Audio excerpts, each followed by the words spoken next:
Seo thugah cuid de scéalta na seachtaine seo Tuairisc. Ag tús na seachtaine hosainn an taoiseach Micheál Martin chur thuige an rialtas maidir le chaill scalann na lán Ghaeilge bhunú fud na tíre.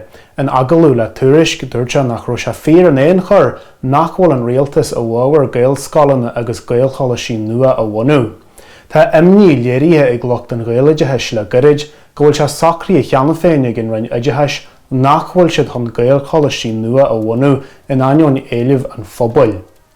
Ag fanart le cursaí oideais, léirí céirt chum an múinteoirí imní faoin mhas atá tagtha líon na níliúintí ón Ghaeilge bhrontar Ghaeltaí scala agus iad den tuairim go bhfuil an córas láirta. Dúrú go mbíonn dáiltaí ann na bhfuil díolúine do dheolarú ach gur léirí an fáis leanúna atá tagtha líon na níliúintí a bhrontar go bhfuil feib leis an chóras ratha.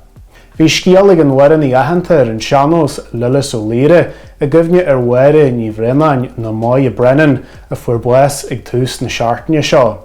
Dúirt ó líre go raibh go fádúil ach go airge ag máire agus gur thuirsigh an chluain chian ar chailis.